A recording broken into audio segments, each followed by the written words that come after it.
Mauro Cid já estava preso por um período de 4 meses.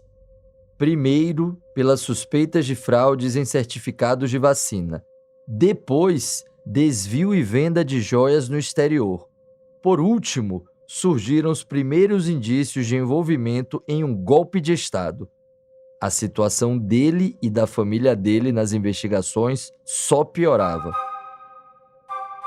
Cid estava cumprindo prisão sozinho numa cela do Batalhão de Polícia do Exército, em Brasília. Nem preciso dizer que a estadia ali era bem mais tranquila do que seria numa prisão comum. Ele fazia exercícios no pátio durante o banho de sol e recebia visitas de diversos militares, mas ainda assim era um confinamento.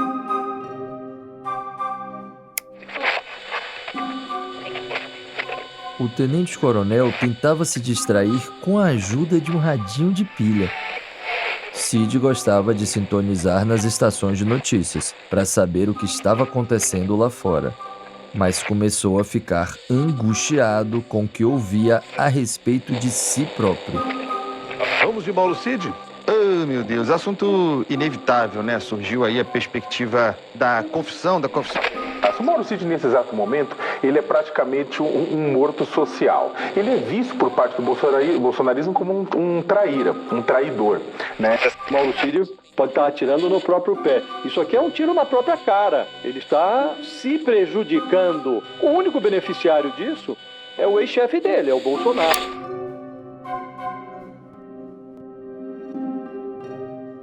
Quase que diariamente, as estações de rádio contavam como as investigações estavam avançando contra ele, seus familiares e também contra os militares que eram seus subordinados na ajudância de ordens. Nessa época, Cid fez um desabafo aos seus advogados durante uma visita à prisão. Ele disse: "Só tem coisa ruim sobre mim. Ninguém me defende. Eu tô apanhando sozinho e essa perseguição tá chegando em gente que não tem nada a ver com a história." Nesse momento, ele decidiu que não ficaria mais calado e iria contar a verdade para a Polícia Federal. Eu sou Aguirre Talento e este é Cid, A Sombra de Bolsonaro, um podcast original do All Prime. Aqui a gente desvenda quem de fato é esse militar que passava despercebido do grande público, mas que sabe muito sobre os supostos crimes do governo Bolsonaro. Sabe tanto que o que ele já disse e ainda tem a dizer tem o potencial de levar o ex-presidente para a cadeia.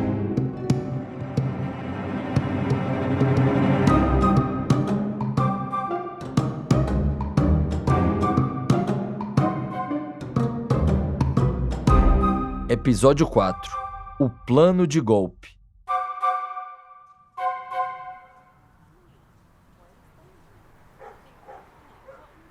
Os feriados prolongados em Brasília costumam ser muito tranquilos, principalmente quando caem numa quinta.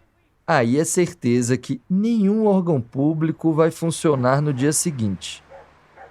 Só que não foi o que aconteceu naquele feriadão de 7 de setembro de 2023.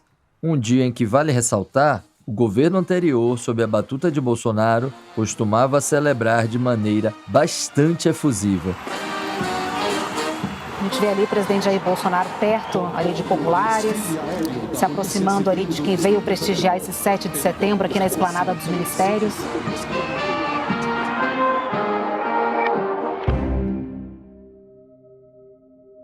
Naquele dia de celebração da independência do Brasil, o gabinete do ministro do STF, Alexandre de Moraes, não parou de trabalhar.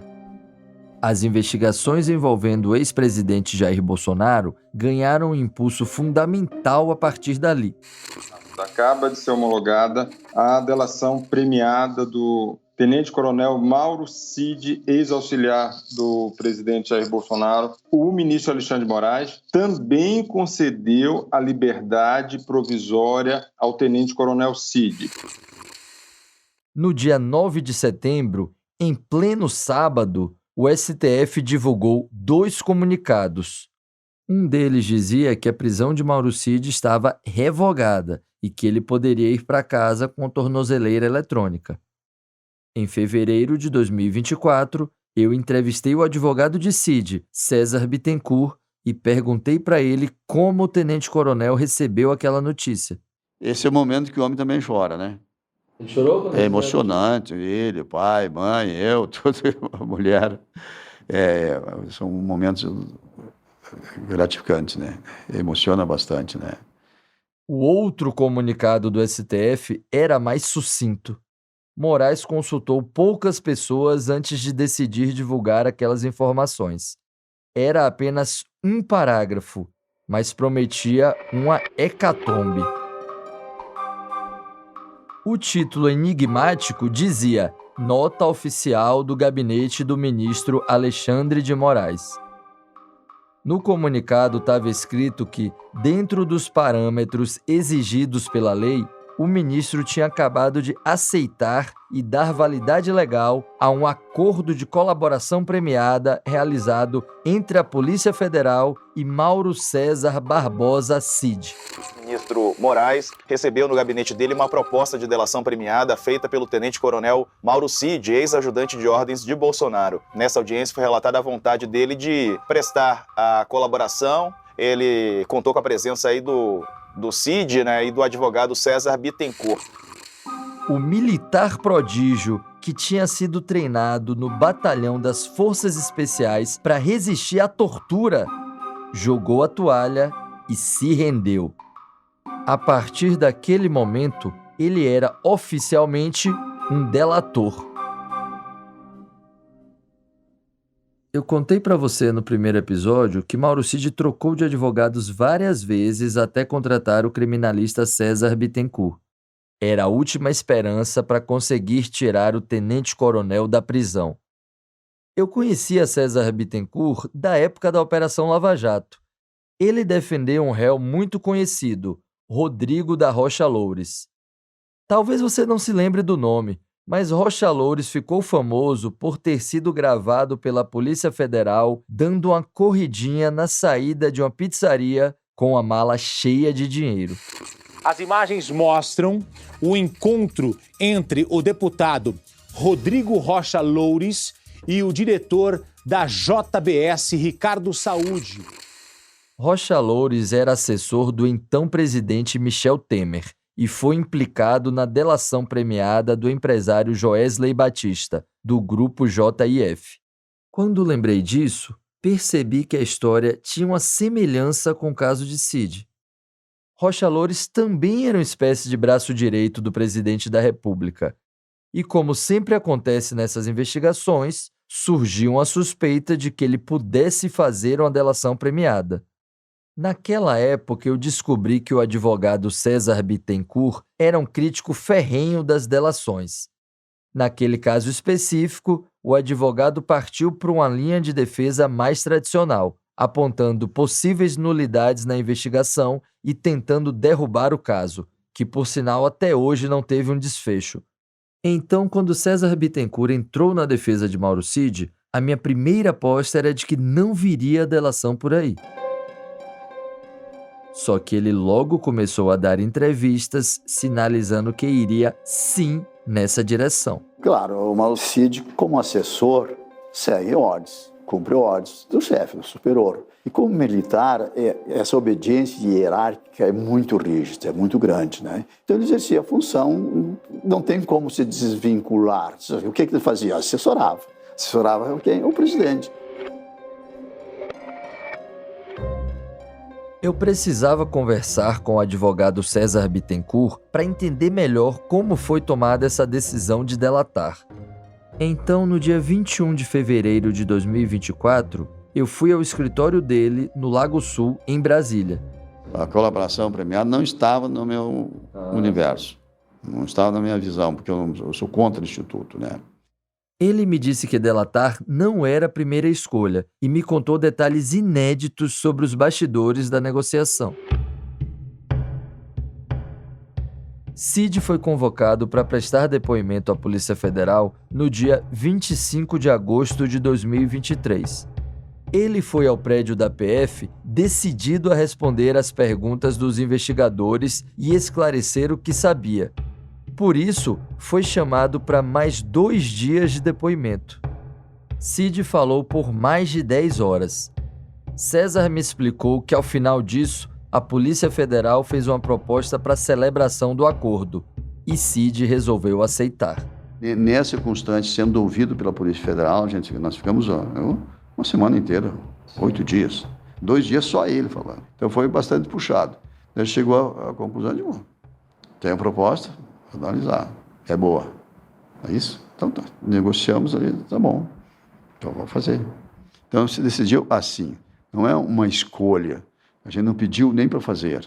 A gente foi provocado para fazer. Foi oferecido pela autoridade policial. Ele começou a prestar os depoimentos sem saber que aquilo viraria um acordo de colaboração. Exatamente. Estava sendo ouvido, tinha que ser ouvido, foi assim. Então, no curso das investigações, no curso dos interrogatórios que lhe fizeram, então, a autoridade policial achou que era interessante ampliar isso, a investigação deles. Era interessante para eles.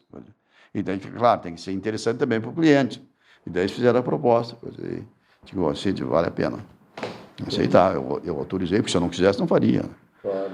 Segue a minha orientação. Então, a orientação, a decisão final, a última palavra é minha.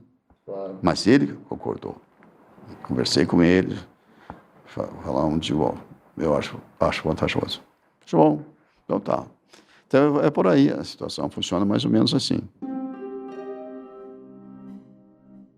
Mauro Cid deixou a Polícia Federal no dia 31 de agosto de 2023 com o acordo de delação premiada assinado. E uma das principais preocupações dele estava contemplada nesse acordo. O documento prevê que sua esposa Gabriela e seu pai, o general Mauro Lorena Cid, também estão beneficiados pelo acordo e podem ser inocentados de eventuais crimes que cometeram. Esse tipo de cláusula é comum quando a delação tem outras pessoas envolvidas nos crimes relatados. Além disso, a delação também permitiria que ele finalmente deixasse a prisão. Mas os benefícios finais do acordo serão definidos apenas quando todas as investigações forem finalizadas. Como eu disse, já tinha acompanhado de perto a Operação Lava Jato, então eu sabia como funcionava esse tipo de negociação. Não adianta apenas confessar o que os investigadores já sabem. Um acordo de delação só interessa se o réu apresentar novas provas de crimes. Em um vídeo institucional, a Procuradoria-Geral da República explica como isso funciona. Quem fala a seguir é o procurador Ronaldo Pinheiro de Queiroz, que atuou no grupo da Lava Jato da Procuradoria-Geral da República. A colaboração é uma corrida para bater no sino. Quem bater primeiro tem uma premiação melhor. E já não é interessante um acordo que traz as mesmas informações. Daí a exigência de um fato novo. Mas como é que isso se aplica ao caso de Mauro Cid? Já estava claro, pelo avanço das investigações, que a Polícia Federal tinha muita informação dentro do próprio celular de Cid. Então, em uma dessas conversas, uma fonte me soltou uma pista. As provas no caso das vacinas e no caso das joias já estavam muito fortes. A polícia não precisava de delação para fechar esses casos. Uma colaboração premiada só iria avançar se apresentasse informações sobre um assunto novo. E esse assunto era o plano de golpe. A Polícia Federal já investigava Jair Bolsonaro fazia algum tempo por causa dos seus ataques à democracia.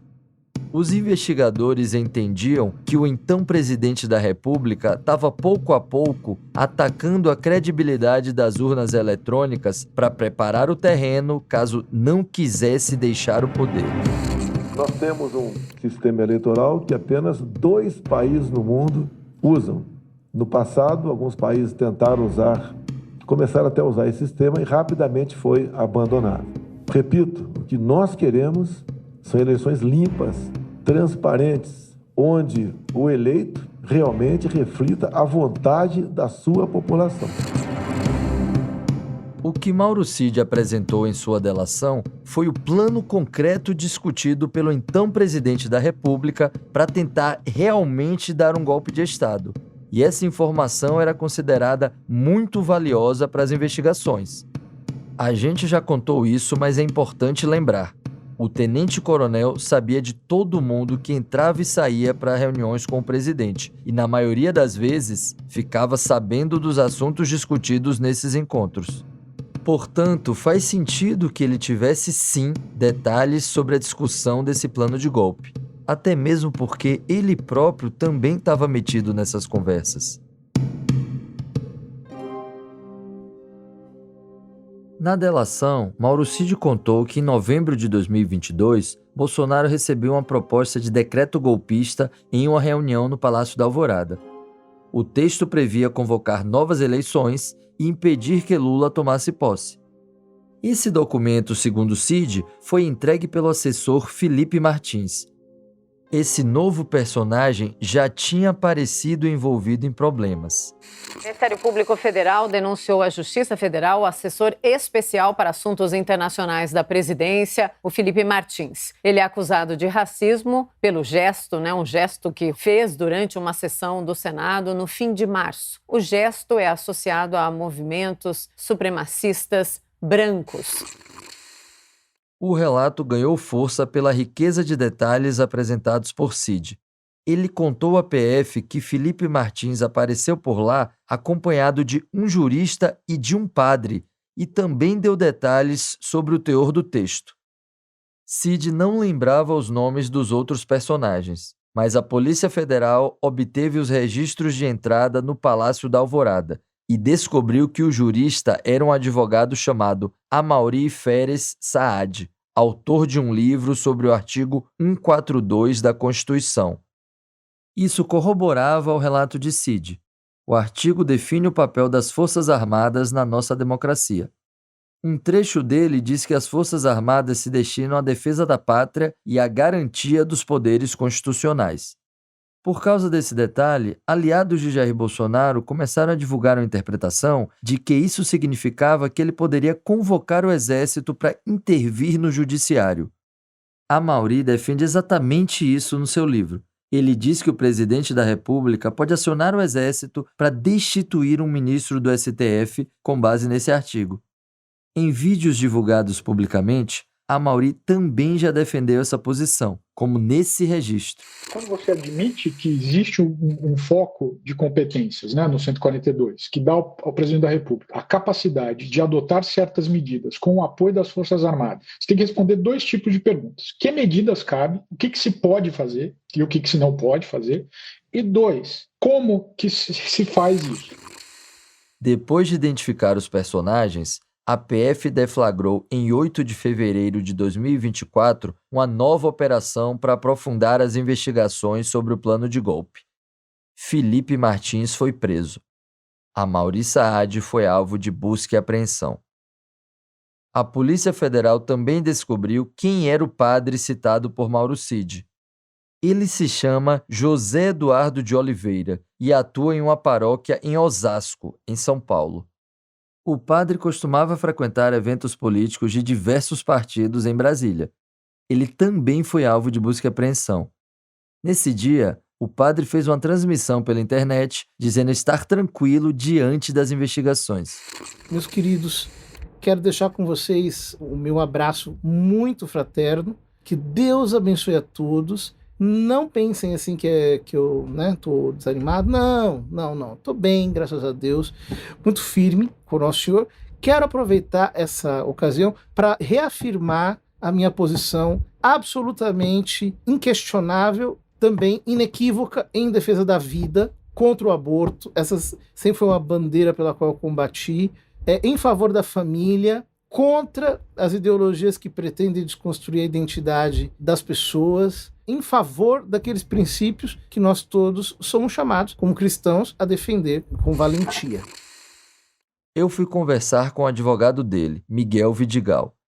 Ele me disse que o padre nunca participou desses encontros com Jair Bolsonaro para discutir minuta de golpe. Ele esteve no Palácio do Planalto algumas vezes, não só nessa presidência, mas em outras também, e ele não participou de nenhuma reunião dessas que têm sido veiculadas no processo e na mídia. O advogado também me explicou que o jurista Amaury Saad se aproximou do assessor presidencial Felipe Martins justamente para tratar do livro sobre o artigo 142 da Constituição, que era invocado pelos bolsonaristas para poder dar um golpe. Ele conhece o Felipe Martins há muito tempo e é tudo que ele pode ter relação com essas reuniões. Conhece também Bolsonaro, deu bênção para Bolsonaro algumas vezes, mas isso já de muito tempo. E diversas pessoas, tanto desse governo como de outros anteriores. Agora, ele conhece também, o Amaury conhece, e ele recomendou ao Amaury que fosse apresentar o livro dele, que o Amaury tem, a respeito do artigo da Constituição. E o Amaury, de fato, foi fazer a apresentação, não sei se é para o Felipe, para o Bolsonaro, sei lá, para quem quer que seja, mas que ele tenha participado de reunião, tenha feito, ele nem tem conhecimento jurídico para isso. Esse relato do padre é importante porque corrobora, ao menos parcialmente, o depoimento de Mauro Cid. Isso indica que o tenente-coronel deu informações verdadeiras à Polícia Federal. O próprio ex-presidente Jair Bolsonaro também admitiu publicamente a existência de documentos de teor golpista, mas negou ter tomado ações para se manter no poder. Ele falou sobre isso em um discurso na Avenida Paulista, em 26 de fevereiro de 2024. O que é golpe? Golpe é tanque na rua, é arma, é conspiração, é trazer classes políticas para o seu lado, empresariais. É isso que é golpe. Nada disso foi feito no Brasil. E fora isso, por que continuam me acusando de um golpe? Agora, o golpe é porque tem uma minuta de um decreto de estado de defesa. Golpe usando a Constituição?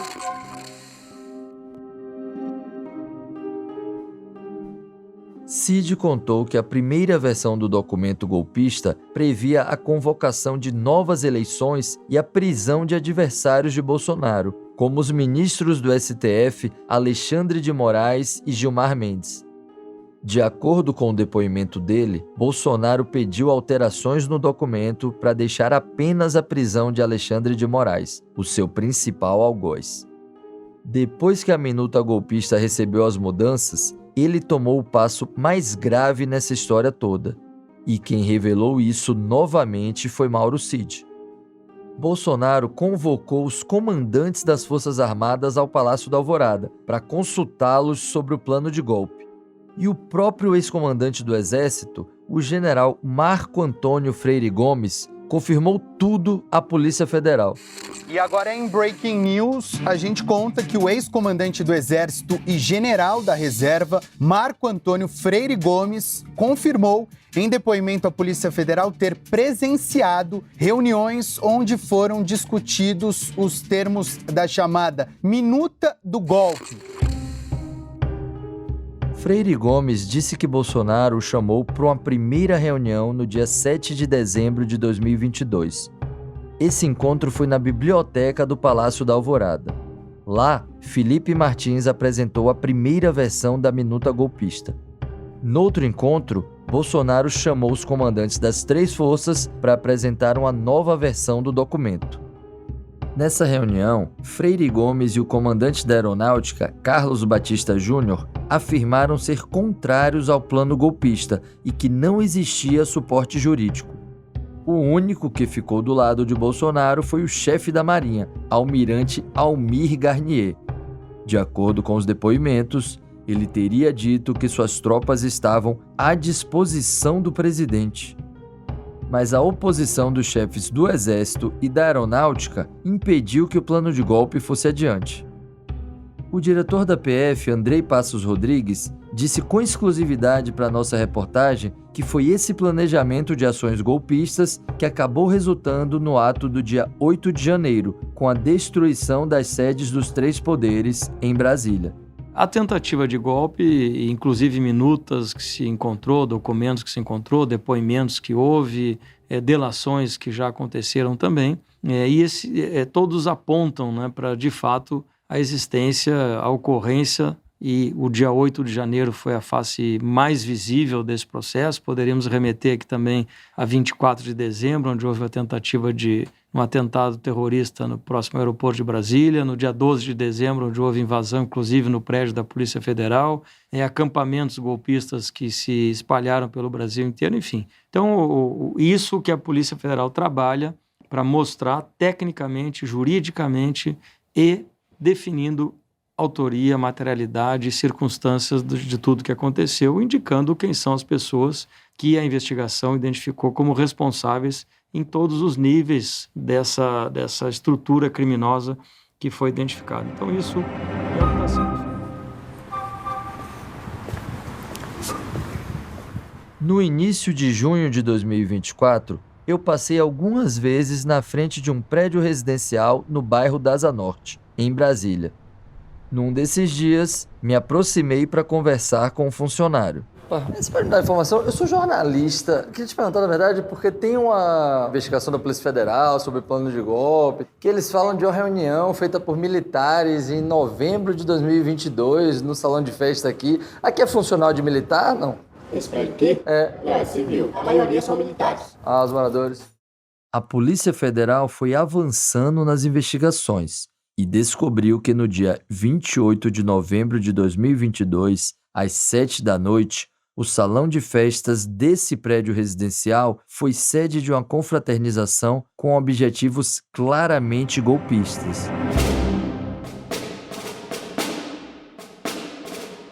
A reunião foi marcada por militares que fizeram parte das forças especiais. A suspeita é que o encontro tinha o objetivo de articular um plano de golpe. Por se tratar do batalhão de elite, as forças especiais teriam um papel estratégico nesse plano.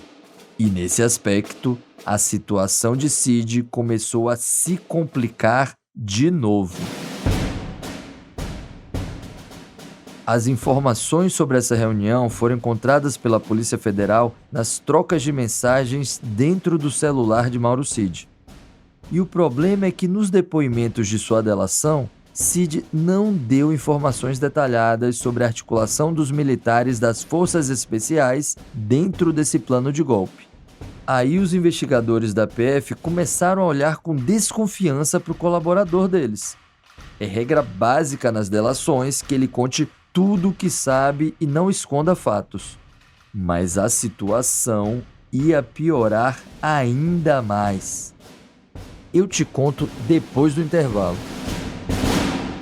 O podcast UOL Prime é o melhor do conteúdo do UOL. A gente seleciona as melhores histórias de dentro das melhores reportagens e pede para os melhores repórteres contarem como essas histórias aconteceram, como eles fizeram para descobri-las e qual foi o impacto de tudo isso. Eles viam o ódio no olhar do cliente e eles sabiam que eles não podiam fazer nada. Enquanto as músicas começavam a ser tocadas nas redes, os cachês também foram subindo. Nosso trabalho é ir atrás de fumaça, né? Onde tem fumaça tem fogo. O seu cérebro vai estar meio desligado e você vai estar fazendo coisas que você não vai saber que você está fazendo. Eu sou José Roberto de Toledo e este é o podcast UOL Prime. Você pode ouvir os episódios toda semana no UOL, no canal do YouTube do UOL Prime ou no seu tocador de podcast predileto.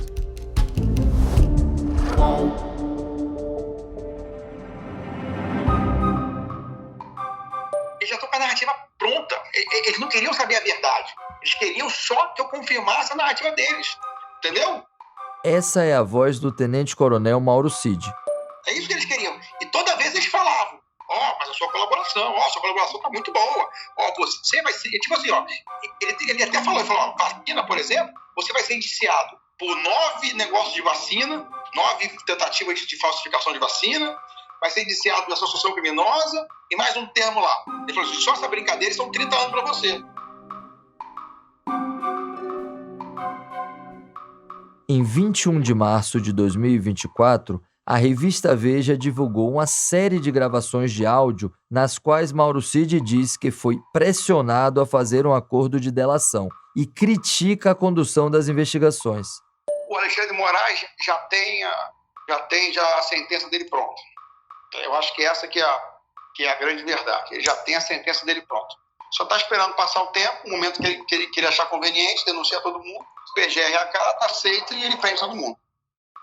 Era uma conversa que Cid teve com algum amigo e que acabou sendo vazada para a revista. Essas gravações deixaram o ministro Alexandre de Moraes furioso. Ele convocou Cid ao STF para prestar esclarecimentos no dia seguinte. A audiência foi conduzida por um juiz instrutor do gabinete, o desembargador Ayrton Vieira, pessoa de confiança do ministro. A justificativa de Cid não colou muito. Ele disse não lembrar para quem falou essas frases de desabafo, mas reafirmou que seu acordo de colaboração foi feito de forma voluntária e espontânea. O problema é que Moraes não se convenceu. Mauro Cid foi preso depois de depoimento concedido ao Supremo Tribunal Federal. Mauro Cid fez um depoimento de 1h30 para esclarecer a respeito daqueles áudios. A decisão do Supremo Tribunal Federal foi pela prisão de Mauro Cid. No final da audiência, o juiz instrutor comunicou a Mauro Cid que o ministro Alexandre de Moraes tinha decretado uma nova prisão dele. A justificativa era obstrução de justiça, por estar falando sobre sua delação sigilosa para diversas pessoas. Naquele dia, o treinamento que Cid recebeu nas Forças Especiais sobre infiltração em território inimigo, combate em cenário adverso e resistência à tortura não fez efeito. Assim que soube da notícia, o tenente-coronel começou a passar mal. Pálido, Cid desmaiou e os funcionários do STF tiveram que acionar os socorristas. Foi o maior corre-corre. Levantaram as pernas dele e Cid despertou, ainda atônito com a notícia. O advogado dele, César Bittencourt, relembra o momento. Acontece que ele foi um choque, né? Foi um choque. Eu não esperava isso. A pressão dele caiu para 5. Os áudios de Cid também irritaram os investigadores da Polícia Federal. Eles já estavam achando que o tenente-coronel não tinha falado tudo o que sabia. Depois disso, eles começaram a desconfiar da lealdade do colaborador. A gente perguntou ao diretor da PF, Andrei Passos Rodrigues, sobre esse episódio, e ele confirmou que o próprio Mauro Cid voltou atrás nas declarações. Essas falas resultaram na prisão, né, do investigado, que depôs dizendo que aquilo não era aquilo que estava sendo dito, que não, enfim, foi momento de desabafo. Não sei exatamente os termos, porque não acompanhei o depoimento. Mas só reafirma a seriedade e o compromisso que a Polícia Federal tem, o próprio Poder Judiciário tem, de conduzir o processo inteiramente dentro das balizas legais e constitucionais. Depois que Cid fez a delação, eu tive acesso a diversas informações exclusivas dos depoimentos dele e publiquei algumas matérias no UOL sobre esse conteúdo. Ao longo desse processo, a postura da defesa de Jair Bolsonaro me chamou a atenção. Quando o ex-presidente e os advogados souberam que Cid abriu o bico, a primeira reação foi de susto. Mas logo eles passaram a demonstrar muita tranquilidade com esse assunto.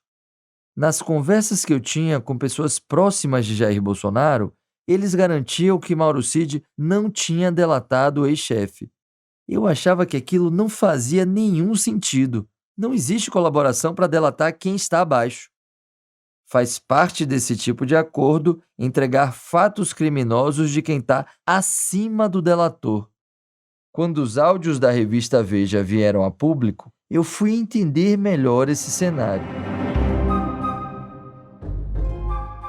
Eu pensei inicialmente que Cid estava fazendo uma espécie de jogo duplo. Afinal, ele realmente tinha narrado fatos potencialmente criminosos envolvendo Jair Bolsonaro em sua delação.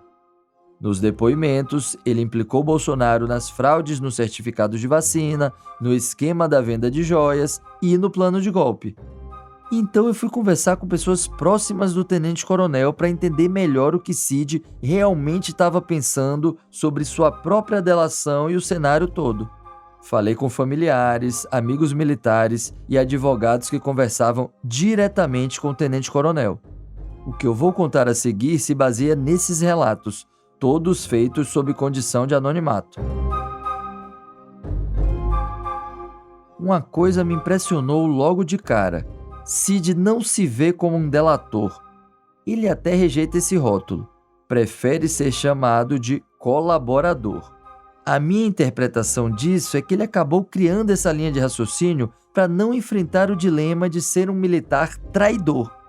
Cid fala que assinou o acordo de colaboração porque não queria que caísse tudo no colo dele. Ele justifica que está só narrando o que testemunhou e que não cabe a ele dizer se esses fatos constituem crime ou não. Inclusive, me foi relatado que ele não acreditava que algum plano de golpe seria colocado em prática e costuma dizer que tudo não passou de conversas, sem nada concreto. Para tentar se afastar da responsabilidade dos seus atos, Cid repetia para amigos próximos: se Haddad tivesse ganhado a eleição e virado presidente, eu teria sido ajudante de ordens da mesma forma e prestado todos os serviços que ele me demandasse. É missão.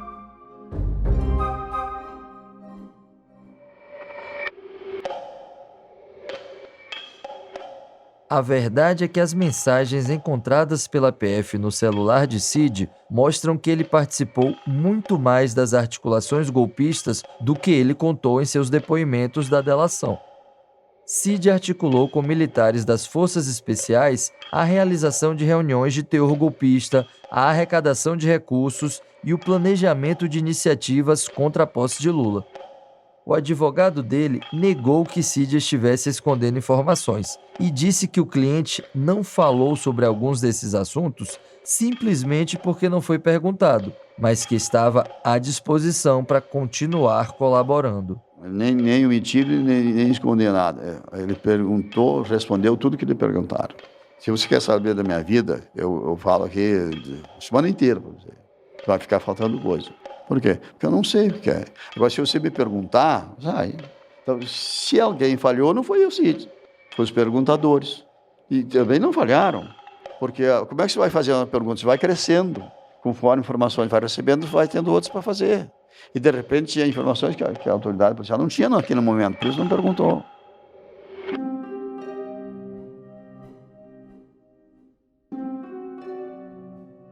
Cid permaneceu preso por quase 2 meses.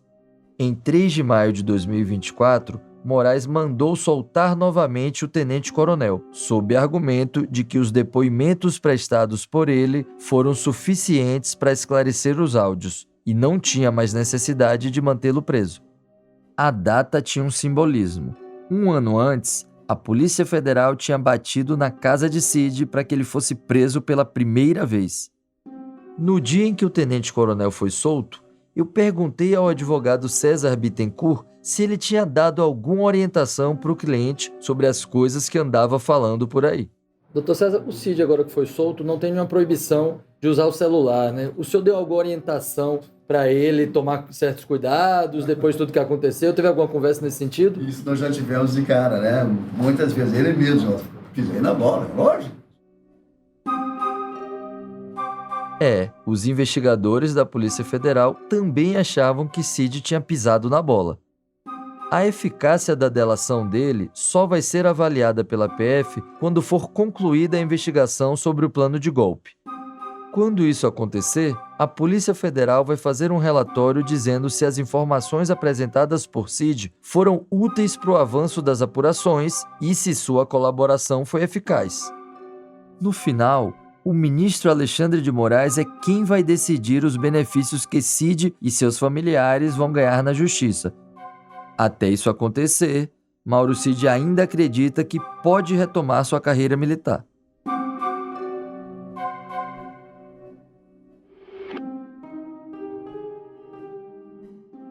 Em abril de 2024, o Exército analisou a lista de oficiais que estavam aptos para serem promovidos na carreira.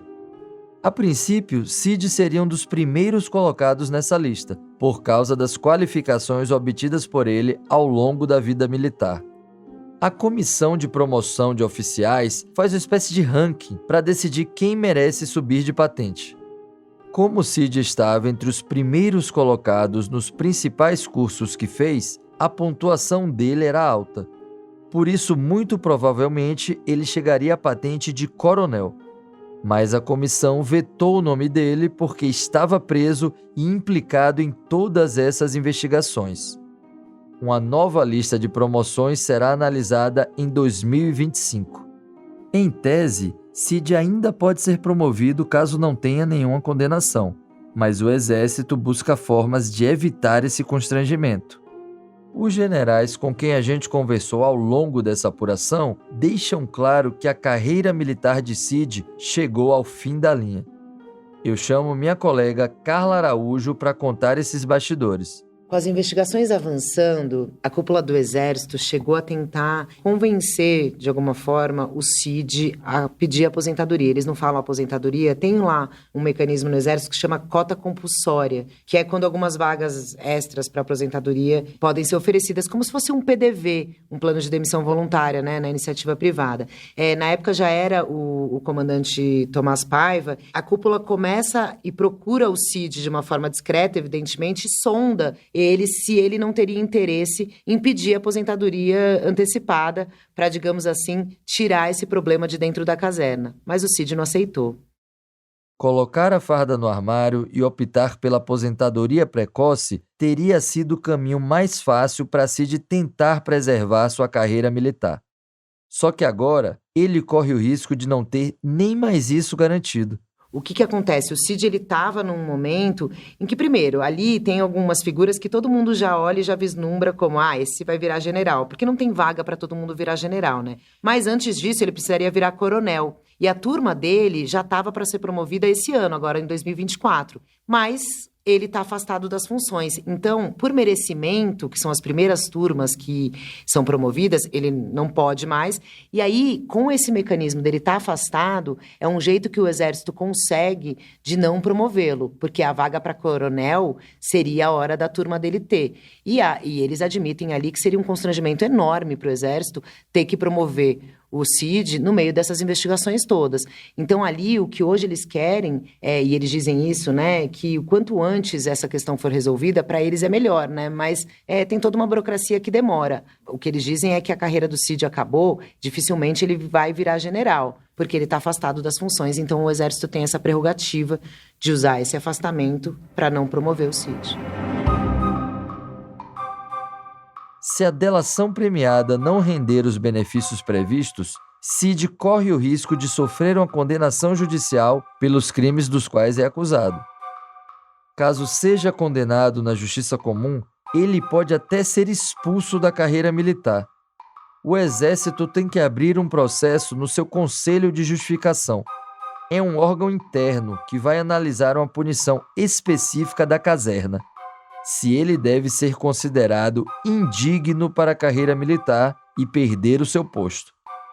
Em caso positivo, o processo vai para o Superior Tribunal Militar, que dá a última palavra sobre a expulsão do oficial. Tem o significado simbólico de impor um constrangimento ao militar, e, em tese, ele perde o direito à sua aposentadoria. Mas não é bem assim que a banda toca. A legislação atual prevê que a aposentadoria do militar expulso automaticamente passa a ser paga à esposa dele ou a algum de seus dependentes. Então, na prática, fica tudo empatado. Cid passaria a ser considerado um morto ficto, como se diz no jargão da lei, e sua família herdaria uma pensão proporcional ao seu último salário e às contribuições já feitas à Previdência.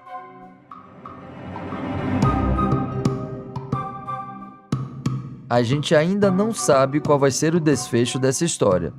Mauro Cid continua sendo chamado para prestar depoimentos à Polícia Federal e esclarecer as lacunas da sua delação. Uma coisa é certa: os destinos de Cid e de Jair Bolsonaro estão entrelaçados. Quanto mais o ajudante de ordens colaborar para colocar seu ex-chefe atrás das grades, mais garantida estará a sua liberdade. Mas se ele minimizar a gravidade dos fatos relatados à PF, pode acabar levando a pior e cumprir pena integral por crimes que, somados, superam os 30 anos de prisão.